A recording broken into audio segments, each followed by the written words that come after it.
Hi students, this is Miss Johnson and today we're going to talk about journalism and ethics. Ethics means doing what's right, meaning following the rules to avoid false or more misleading information, minimizing harm, avoiding unintentional bias, and providing some sort of method for feedback. If you want to follow along, a lot of this information is a summary of what's on pages 53 and 54 of your workbook. If you want to follow along, a worksheet with examples from each category will be at the end of this presentation. First, there are four main categories, and actually that list, the full list is on page 52. It is written for college. It's very wordy. It's got lots and lots of details. I am summarizing things to give you a big picture of the rules that journalists are supposed to follow in order to be able to get a good story. The things that um, this, okay, this includes seek truth and report it, minimize harm, act independently, and be accountable. Those are the four main categories. The largest category by far is seek truth and report it. It outlines many different methods to follow and investigate a story. So I'm going to go over this in four sections. The first 4 points can be summarized by things like don't lie, don't plagiarize, ask good questions, identify your sources. In other words, make sure that people know who you're quoting. Actively seek out the truth or story, question everyone that's involved with whatever it is you're reporting on, and be skeptical of sources that may have something to gain.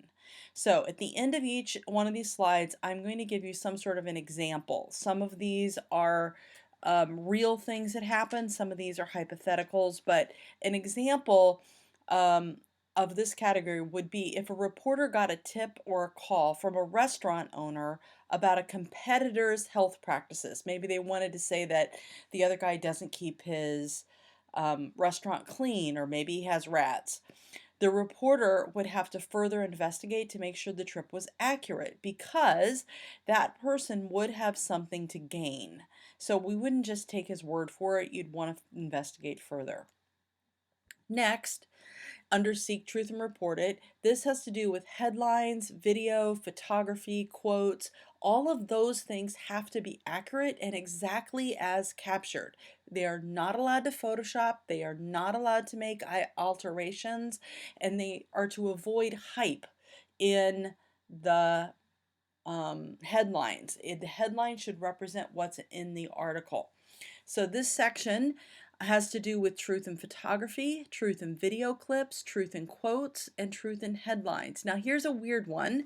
This truth in video clips or quotes, it is okay to edit for time. You can't edit for content, but you can edit for time.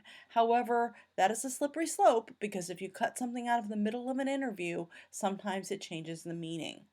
Now, my example here comes from a real story that happened fairly recently.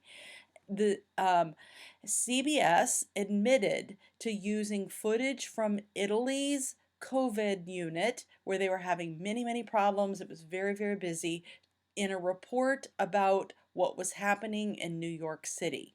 See, that is not truth in video clips. That's using footage from one place and putting it in another. That is not correct. I actually have the web link that talks about it on the bottom.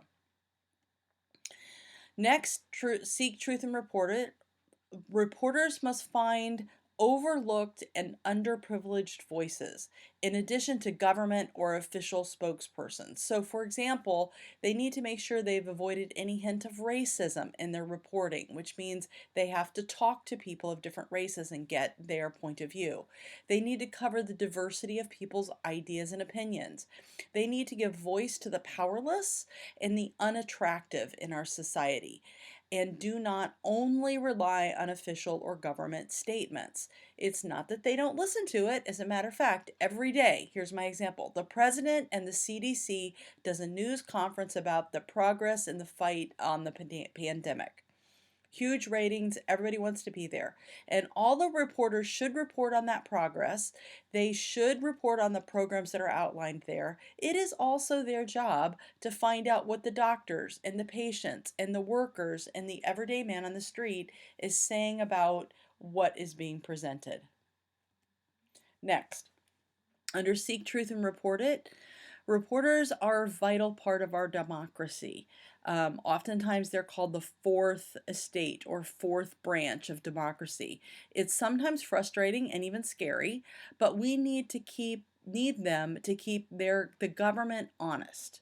So the last 3 points under Seek Truth are: keep businesses and governments honest in their dealings with the public. Do not turn the news report into an advertisement. So that's not keeping businesses. Don't allow them to publicize what they're doing, to turn it into some kind of advertising. Advertising and business should be and reporting should be separate. And sometimes there is a place in the news for commentary or analysis, but those things need to be labeled as such so that it is not confused with straight journalism. Journalism is supposed to be objective. Commentary is subjective, meaning our own opinions get into it. So here's my example. Reporters need to question government, but they also need to make sure they're not inciting rebellion or adding to conspiracy theories. They need to label subjective writing as commentary or opinion so that the reader can tell the difference. Okay, next, here's my list of Seek Truth and reported examples. If a reporter got a tip or a call from a restaurant owner about a health practices of a competitor, that reporter would need to do further investigation to make sure the tip was accurate. An example of a recent news story that did not follow ethics of this was a CBS using footage from Italy to report about New York City. Every day, the president and the CDC does a news conference about progress on the fight of the pandemic, and news reporters should report on progress and programs outlined, but they also need to find out what else is going on in the community. Doctors, patients, workers, people that are affected by the things that are going on. Is the things that they're saying actually working in real life? Reporters need to question government, but they also need to make sure they're not inciting rebellion or adding to conspiracy theories. They need to label subjective writing as commentary or opinion so that the reader can tell the difference. Okay. My next category is minimize harm. Just being on the news and the loss of privacy it represents is harmful for most people. It's not usually a good thing to be on the news. If you are associated with some wrongdoing, it's particularly harmful. If your loved one or friend is associated with some sort of wrongdoing and you get caught up in their issues, that is also harmful. So here are some rules. Reporters need to take special effort in dealing with victims and with minors. The questions they ask minors generally are, you're forbidden to publicize the name of minors, people under 18. The philosophy behind that is that students might make a mistake that should not follow them their entire life. Similarly, victims of sex-related crimes are not revealed in the news to protect their privacy. Reporters need to be careful to avoid naming people that might be wrongly accused of a crime. And reporters also need to be sensitive when dealing with families and victims that are in crisis. People that just got their house on fire and things like that need to be careful in the way people are treated. Here's an example of a problem when someone did not follow this. During the Atlanta Olympics in 1996, a security guard moved a suspicious backpack. Turned out that this backpack was a pipe bomb that exploded and killed one person and injured over 100. Later, the media falsely announced that that man was a suspect, causing suspicion to follow that man for years. He was not guilty. He was later cleared, but the suspicion from the media reporting of this followed the man for years.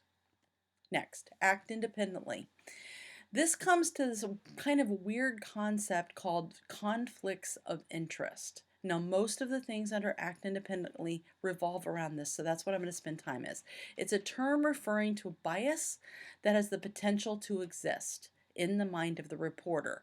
Now, we're not necessarily saying that person is biased in a certain way, but they probably would be. Most people in their circumstances would be. For example, a reporter with a business, family, or other personal connection related to the content of a story that they are asked to investigate is considered a conflict because they have an interest in the story outside of their job as a reporter. They don't want their business, their family, the personal connection that they have to be looked at poorly, so they'll tend to believe them over someone else. That's called a conflict that can be described in this question. Do they say something bad about someone, some group that they care about in order to report the news? Would they be able to do that? That's the problem. Well, now we all have interest. That would be a conflict. That's just a part of life. For me, these conflicts would include maybe my church that I attend or members of my family, charities that I give to. Now, I want you to think for a second and list a few things that might be hard for you to report on because of a conflict that you might have. Are you on any teams? Are you in any clubs? Those kinds of things are you have an interest in them, and so to report on them, if you were asked to say something poorly about them or you were asked to believe something that they would say, you wouldn't want to report something poorly and you would have a tendency to believe them over somebody who said something bad about them. That's called a conflict of interest. It's one of those weird terms that doesn't mean what the words mean, but it's a very important thing, and it's where most reporters have a problem. Next and last, be accountable, providing a way for someone to correct you. Journalists are required to be open to correction. Facts are more important than their reputation. Journalists are required to report falsehood that they might become aware of, somebody else reported. They should encourage the public to engage in finding and fact-checking the news. Here's my example. News organizations will sometimes publish what's called a correction to the story they printed earlier. That's being accountable. The problem is the correction seldom gets as much attention as the first report. That is the way that hero security guard in Atlanta that I told you about earlier, he was harassed and followed around for years by the police who thought he was a terrorist. So they published the correction, they did what they had to do, but it didn't completely solve the problem. Next. So under minimize harm, we have three things. During the Atlanta Olympics, security guard moved a suspicious backpack. It turned out to be a pipe bomb that killed 1 and injured 100. Later, the media falsely announced that that man was a suspect, causing suspicion to follow him. Second thing, under Act Independently, what people or organizations would be your conflicts of interest to report the news? And lastly, news organizations will sometimes publish a correction to a story that they printed earlier. So that would be being accountable. All right, seek truth and report it. Just to review, reporter got a tip from a restaurant. They would need to follow that up to make sure it was accurate. Example of recent news story, the CBS using the footage from the Italy hospital to report about NYC. That was a no-no, can't do that. The president's press conference is great and they need to do that, but they also need to find out what else is going on in doctors, with patients, with workers, that kind of thing. And reporters need to question government, but they also need to not recite a rebellion or add to conspiracy. They need to label subjective writing as commentary or opinion so that the reader can tell the difference.